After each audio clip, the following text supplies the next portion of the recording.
We believe in democracy. And as for me, myself, I don't think there's democracy anymore. I'm a youth, and I've got the right to choose which party to support, but it's like we are not allowed to. Zambian President Edgar Lungu won last year's election by a narrow margin, an election that opposition leader Hakainde Hichilema called a sham.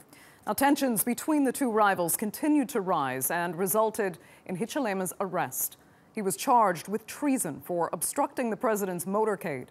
Unrest followed Hichilema's detention and a state of emergency was declared. Since then, members of the opposition have accused the ruling party of using emergency powers to silence dissent. Well, the state of emergency has ended and Hakainde Hichilema is out of jail.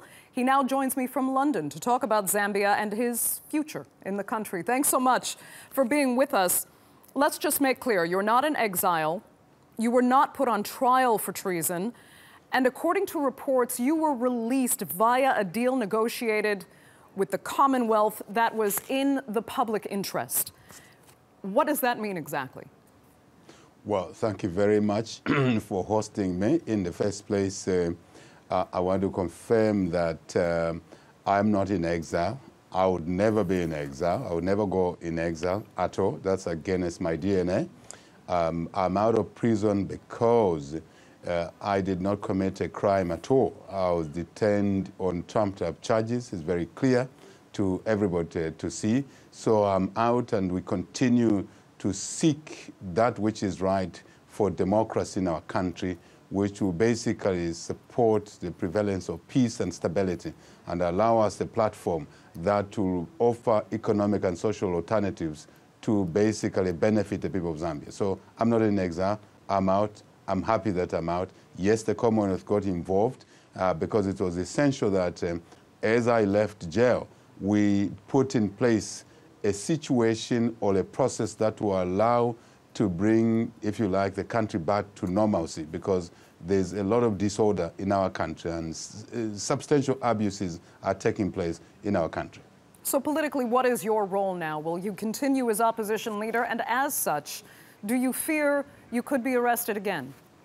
No. We're not afraid of being arrested again. In the first place, we were arrested on trumped-up charges. Those charges were never going to stand. And that's common knowledge now. So we continue basically representing the people, talking for the people on many issues, especially those issues that have caused a lot of problems with regard to the democratic situation in our country. Democracy in our country today is challenged by many things. One, we have a breakdown in the rule of law, a serious breakdown in the rule of law. Number two, we have abuse of fundamental human rights, liberties, and freedoms. Number three, we have a criminal justice system that treats citizens guilty until proven innocent, when we should have a system that treats citizens as innocent until proven guilty. We also have a flawed electoral process that lacks transparency, and it's important for the country and for Africa at large to ensure that Zambia retains or brings about a truly independent electoral commission that will deliver, transparent, credible elections. And we also have a situation in our country where literally, we have governance that has broken down. Top on the agenda of the governance subject is the cancerous levels of corruption that have evolved in the procurement processes, roads, fertilizer, loan procurement, as well as basic other procurement arrangements that really have allowed a situation where a few people are pocketing a substantial amount of money, abusing the public office entrusted in them by the people of Zambia, at the expense of no medicines in hospitals and education. Students are not in school because they don't have funds to stay in school. Okay, understood. But I mean, you've run for president 5 times. You've lost 5 times. Yeah. I understand your ambitions remain the same and you feel those elections were not carried out free and fairly. But is there a chance that Zambians don't feel your opposition party is strong enough to assume the presidency? I mean, the figures speak for themselves. We argue that we won the last elections. And when we were unhappy about the last elections, we decided to pursue a peaceful and civilized process. And that's a process where we drew out a presidential petition, which petition has not been heard and which is against the constitutional provisions.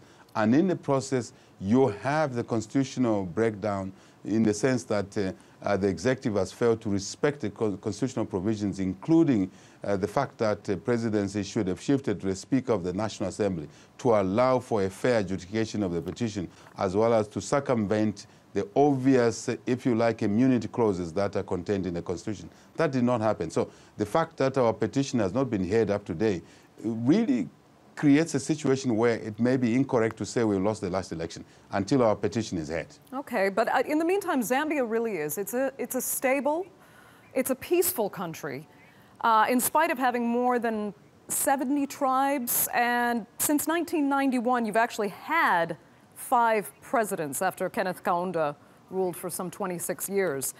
That's a relatively good record for what is a young democracy. That is a record we want to protect. That's a record we do not want to be changed by a set of leaders that are in office today. We want to protect that record by ensuring that we're peace and stability. But this peace and stability can only be anchored on basically respect for the human rights, liberties, and freedoms. Can be only assured by respecting the rule of law and ensuring that we do not have the political violence that we experience in today's Zambia. This is unprecedented. We want to return the country back into normalcy so that this record can be maintained, can be respected, and passed on to the future generations. Now, all of the instability that you've described, whether it's perceived or otherwise, it leaves Zambia's economy in a rather precarious position. How much longer can the economy and ordinary Zambians actually go on like this? Investors are starting to pull out. There are concerns about the stability of the economy. How long can that go on for? Well, that's exactly the question we want to answer, to get a leadership to manage public affairs in a manner that will create an attractive and stable investment climate, so that we can, see more investments coming in our country, and we can therefore create jobs in an environment of joblessness.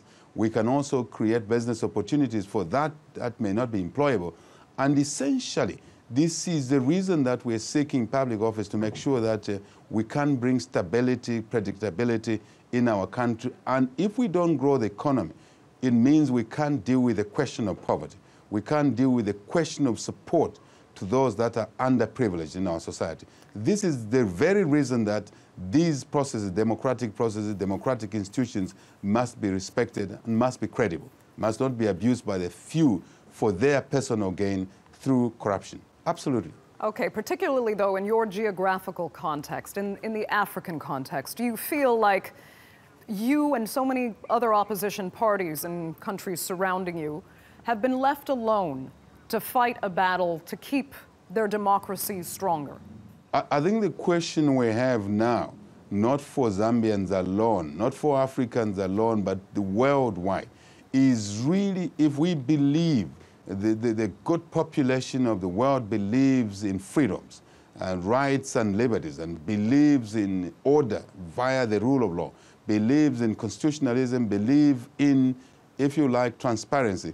We, all of us who believe in those things, irrespective of the country boundaries, must band together and voice our concerns, voice our, if you like, views when there's an affront or confrontation arising from the state machinery on these basic rights and these basic norms that allow for, if you like, entrepreneurship to thrive, and therefore investment and job creation and poverty reduction. Very important. At the moment, we've seen a situation where, because there appears to be everybody busy doing their own things, looking after their own turf, the international obligations for which the UN, the United Nations, was established, are being ignored. And that's not good for democracy. Okay. If we don't do anything in this direction, we will allow basically oppressive regimes to grow in number. And that's not good for anybody around the world. Okay, quick final question then. What will we see from Zambia's opposition, led by you, in the coming months? you will see a continued drive on the need for the respect to restore the rule of law, need to respect, to restore human rights, the need for us to remove violence out of our politics, especially militarization of our politics has no place in our country. As a country with a history of hosting refugees, we want to see an end to a situation that is obtaining now, where we're exporting refugees and political prisoners are now occupying a lot of space which they shouldn't occupy in our prisons and in our police cells. You see us fighting for a reintroduction of, if you like, transparency, the zero tolerance on corruption, and also you will see us pushing for enacting laws, including that to bring about a truly independent electoral commission to deliver free, fair, credible elections. Further, you will see us beginning to drive issues that concern, if you like, reform of the criminal justice system so that we return the country to a situation where it is normal to perceive every citizen innocent until proven guilty, not what is obtaining now, that still certain sectors of the citizens are guilty until proven innocent. That is not, that's not correct, that's not a norm. So we will push all these areas. And I think it's not us to push alone. Everybody who loves peace and stability as a platform for development, social and economic, must be part of this process. Okay, Hakainde Hichilema, thank you so much for joining us on the Newsmakers.